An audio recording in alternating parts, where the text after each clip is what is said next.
It's an emergency podcast. Apple has released the new iPhone 12. And for the first time, I'm not buying the new iPhone. And I'll tell you why when we get back on Emergency Podcast This Week in Startups. This Week in Startups is brought to you by DigitalOcean's App Platform, a new platform as a service solution to build modern cloud-native apps. With App Platform, you can build, deploy, and scale apps and static websites quickly and easily. Get started for free at do.co/twist. That's do.co/twist. Hey, everybody. Welcome to an emergency podcast. And it's a big day always when Apple releases new product, except for today, when Apple jumped the shark. They've released the iPhone 12, and it is a literal shark jumping moment for me personally, because I will 100% of the time always buy the latest iPhone. It is something I've done since iPhone 1. I always get the new iPhone on the day it comes out. I pre-order it the day you can pre-order it, or have one of my people pre-order it for me these days. And I used to even send somebody, like an assistant, to wait in line to get it for me on the mornings. That's how much I anticipated the new iPhone. Today's was a huge disaster for Apple. And it's a disaster on so many levels that I'm going to unpack it for you. First off, let's play their hype video. This is where they just kind of get everybody bumping and jumping to how amazing this is going to be. And sure, it's got a new chip in 5G. This is big news that it's got a 5G. But then they show the iPhone 12, and I just thought to myself, wait a second, I've seen this before. It's the goddamn iPhone 4. It's the iPhone 4 or the iPhone 5. It's got the bezel on the side. And they're talking about how great this new design is. But it's actually the old design, which everybody actually loves. So they literally have redesigned it to look like an iPhone 4. Completely uninspired and ridiculous. I guess it's got a slightly better screen. They always have a better screen. Slightly better camera. They always have a better camera. This technology works. But this really jumps the shark when they went to their virtue signaling, we're going to save the planet shtick, which is, in fairness to them, they do talk the talk and walk the walk. They are going to be carbon neutral. They do care about the environment. They will take your products back to recycling. That's all fine and well.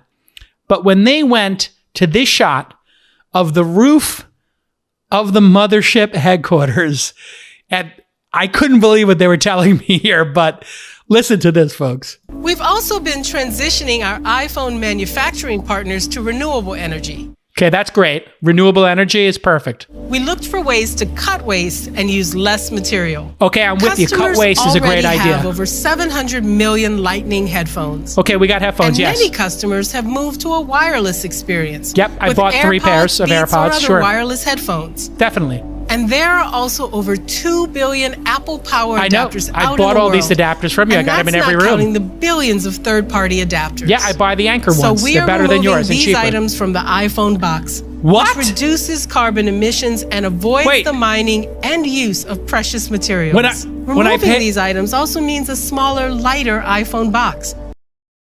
And this is where my head just explodes. Like, they're charging you $1,200 for a phone, but they took out the charger because there's already 2 billion on the planet, and they took out the headphones because they want you to buy the $300 ones. I mean, and then they're explaining to us that it's a smaller footprint and the box is smaller because they took stuff out.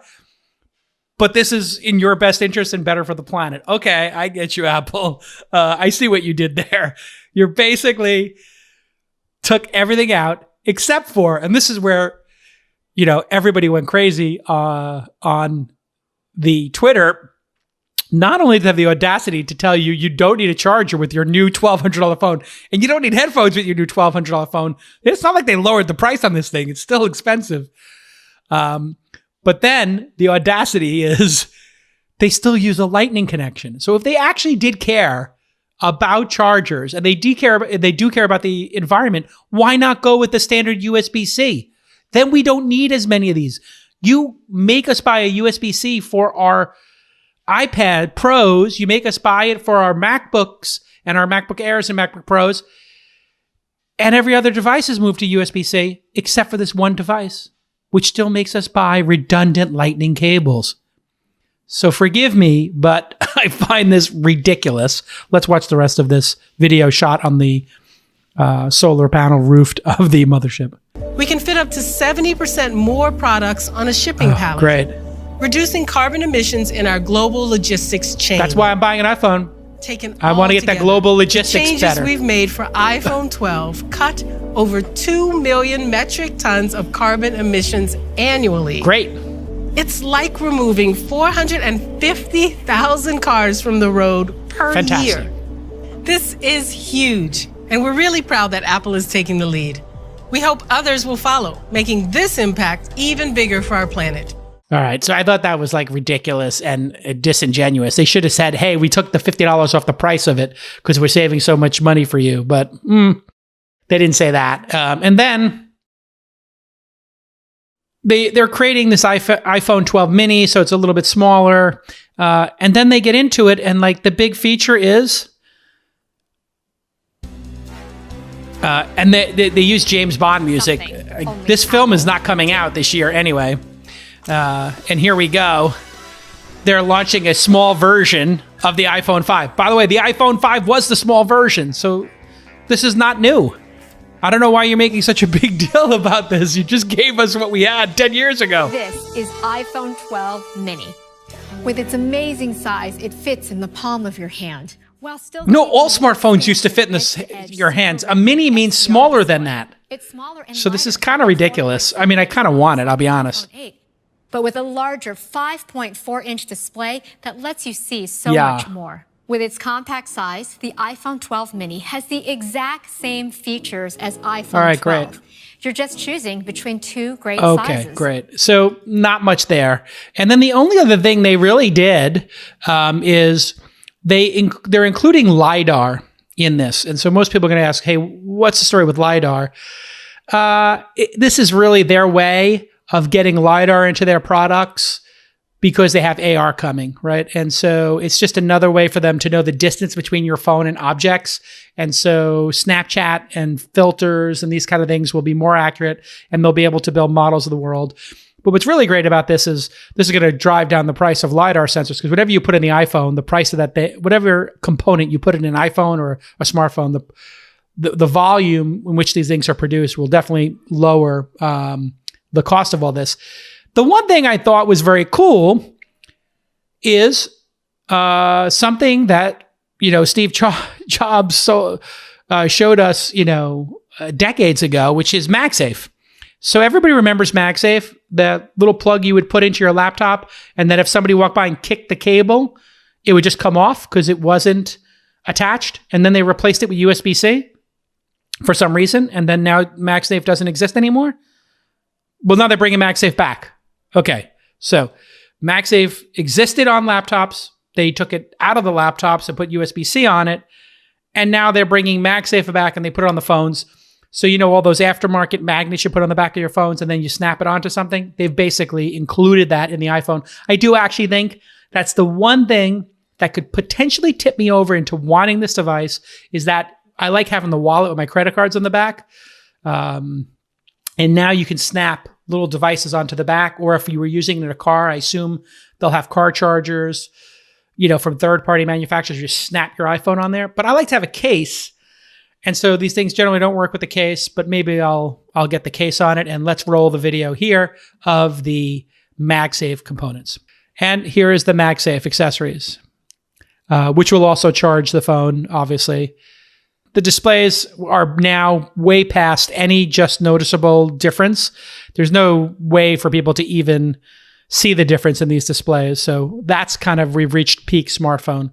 When we get back from this quick break, I'm going to tell you what this means for Apple, the company, and exactly how lost they are. And if Apple, as a stock, is going to go down because of the slowing sales of iPhones, because of this mediocrity, when we get back on This Week in Startups. This emergency podcast is brought to you by our friends at DigitalOcean, which just released their app platform. It's a new platform as a service solution to build modern cloud-native apps. With App Platform, you can build, deploy, and scale apps and static websites quickly and easily. It's really simple. You just point your GitHub repository and let the App Platform do all the heavy lifting. Since DigitalOcean runs App Platform on their own infrastructure, your costs will be significantly lower than with other products. No big pricing jumps as you scale. It's built on top of DigitalOcean's Kubernetes. You probably know what that is if you're a developer, which provides a smoother migration path so you can take more control of your infrastructure setup. There are 3 basic tiers here. The starter, which is free and great for basic sites. There's basic, which is better for prototyping apps. And there's professional, which works best for production apps. Here's your call to action. Just go to do.co/twist. That's do, as in DigitalOcean, .co/twist. Great job, DigitalOcean. And let's get back to this amazing podcast. All right, welcome back to an emergency pod. Apple released the iPhone 12, and I think I'm going to skip it. I don't feel the need to upgrade. I think I'm going to wait for iPhone 13. I wonder if they will come up with the 13 since it's an unlucky number. I wonder if what their plan there is, if they're going to skip it or not. But this is a bigger issue for Apple. The most innovative product they've come out with since the iPhone and the iPad is AirPods. And AirPods are wonderful and amazing devices. I think the watch is, it's done okay. I'm not a super fan of the watch. And so you have to wonder, with Apple having declining iPhone sales, the number of units shipping has been going down year over year over year because there's really not that much different about these phones. And I have to say, I keep a Pixel 4 around. I always get an Android phone and the Pixel 5. Those phones are as good or better typically, and they're certainly better value for money than the iPhone.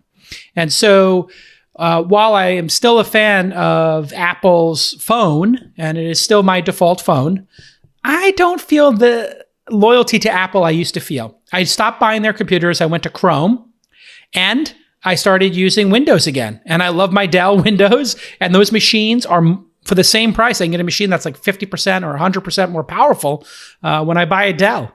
And really, you have to wonder now, what is the future of Apple if the most innovative things they do are around cost savings and logistics in terms of what we just saw with making the boxes smaller, like that's the announcement, or like colors, like the different colors of the iPhone is something that Steve Jobs did with the iPod. For those of you who are Generation C, iPod was a device like an iPhone that only did one thing, play music, and it wasn't connected to the internet.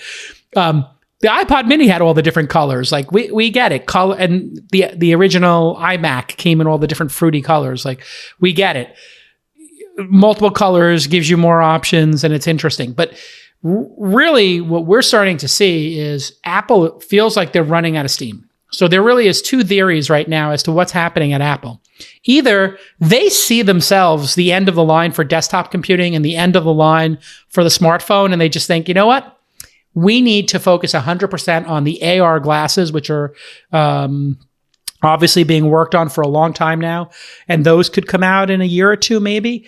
And that those will be the big paradigm shift. You'll put on your AR glasses, you'll see your smart screen in front of you, and you'll put in AirPods, and you'll listen. You have your watch and you have your phone. Now you have 4 computing devices on you: a watch, AirPods, AR glasses, and your phone.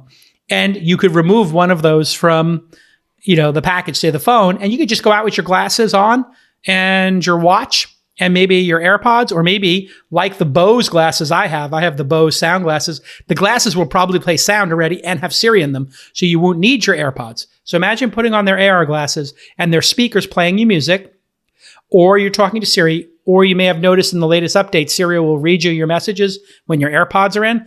That's the future. You get a message, you've got your AR glasses on, boom. So that's probably why Apple, that would be the most pro discussion you could come up with, the most pro hypotheses, is that they realize, desktop computing, you saw the terrible Mac Pro tower they made for like developers and video editors, and it was $5,000 and $10,000. It was ridiculous pricing. They're probably just milking everything to make massive profits, and then the big innovation will be the glasses. We'll see. That's a big bet. but they didn't buy Peloton when they could have, and they still could. They didn't buy Tesla when it was $70 billion like I told them to. So here we go. The boldest thing they've bought is Beats for $2 billion? It's pathetic. They absolutely should have bought Tesla. They should buy Peloton now. They won't. They had too much pride. But Pelotons would be amazing if that was an Apple brand, like Peloton by Apple. Buy that company now and have it integrated with the watch, have it run Mac OS or iOS on the Peloton devices. Right now it runs Android. Perfect path to victory there. Buy it before Google does. I mean, Google's buying Fitbit. Why not buy Peloton? And they could buy something like Slack and get into business software. Or they could buy something like Zoom and get into the business space. They don't want to, I guess. They want to be consumer. I understand that decision. But boy, Apple needs to think of something that really is transcendent, and this is not it. And these kind of like cutting margin here and all these margin plays, to me, it reeks of desperation. And you can see that in the cable. The cable they're putting in the iPhone 12 is a USB-C to Lightning. It doesn't take a genius. And I know this might seem cynical. They didn't do a USB to Lightning because that's what those 2 billion chargers the woman on the roof was talking about. Everybody's got one of those, the traditional USB charger. No, they did USB-C. So now you got to go buy that $20 charger because people don't have a USB-C plug, in cable because you'd have to have the female USB-C laying around. People don't have that laying around. So I hate to be cynical here, but they took that out and then they're charging you $19 for it. And it only costs $9 to make one of those for them, or maybe $2. So this is just Apple at its worst, milking their customers for every last dollar to make massive, margin. And God bless Tim Cook. He was a great steward for the company, I think, in a transition. But Tim Cook, I know he's had a great run in terms of the stock. I know they have a ton of cash. But this will catch up with them eventually. If they do not innovate and they do not have great products, resting on your laurels is a recipe for disaster for this company. They need to come out with an innovative product. And this incremental, uninspiring product, to me, it's just lame. And I think people are starting to become hip to the fact that Windows is pretty good. Chrome operating system, excellent. These things are so much cheaper that even people who aren't price sensitive they might be value conscious, right? So you can be price sensitive. You can only afford an Android, can only afford a Chromebook, only afford an Android. But then there are value conscious people, and businesses are value conscious. I got a value conscious. They might want to buy 100 computers. You know what? Buying the Dell XPS 13 or buying Chromebooks. The Pixel Go is a really great Chromebook from the folks over at Google. Like, these things are better value. You could buy 3 computers for the price of 1, 2 computers for the price of 1. People are going to start to become hip to this. And there's no allegiance to the iOS operating system. There's no allegiance to the Mac OS operating system anymore. There's very few things that you can only do on a Mac. In fact, I have a hard time even thinking about what you can only do on a Mac. So Tim Cook, time to go. And that's not meant in that I don't think he's done a great job. Obviously, the stock is what he is playing for. He is goosing the stock, but I think, man, they really need to get some people in there who can build innovative products. I will say I was wrong about Apple TV or Apple Plus, whatever they're calling it, their Netflix competitor. I've seen 2 shows off of that. The movie Greyhound with Tom Hanks, war movie. I love a good war movie. Love Tom Hanks. I thought that was a great film, or good, somewhere between good and great. I recommend it. And then Ted Lasso is absolutely fantastic. And I thought Apple would shut down Apple Plus, but I think they might find a niche for themselves in producing family-friendly content. Nothing too racy. They're not going to do like a Suicide Squad or that kind of stuff where, if you have kids, you might not want them to watch, it's, too vulgar or whatever, and you're trying to, use some common sense. And speaking of which, I use Common Sense Media, a great website for doing this. You really probably are going to love having Apple produce shows like Ted Lasso that are family fare. So I take it back. I know there's a lot of competition in this space, but, HBO Max, Netflix, Disney Plus, and Apple Plus TV, whatever they call it, they're all doing great content. So we might have, as an industry, underestimated the appetite for great content on a global basis. And that's why I think Disney is refocusing the entire company around this. And they're going to have that Obi-Wan series, Mandalorian's coming back. Disney Plus going to crush it. Okay, this has been an emergency podcast. Apple, I don't know what to tell you. Come out with something more inspiring. I'm just bored. So there you have it, folks. iPhone 12, I think it's lame. Worst iPhone ever. Worst release ever. Apple, F-.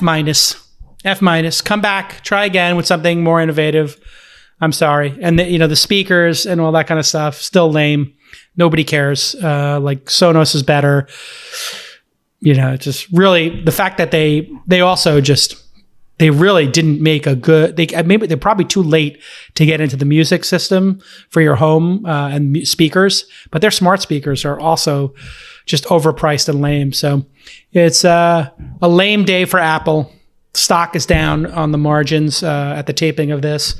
And God, what are you going to do with all that money, Apple? You're going to just sit here and make just poorly incrementally better iPhones? Be bold. Take a new product line. Do something new and innovative. Try going into a new vertical and do something exciting.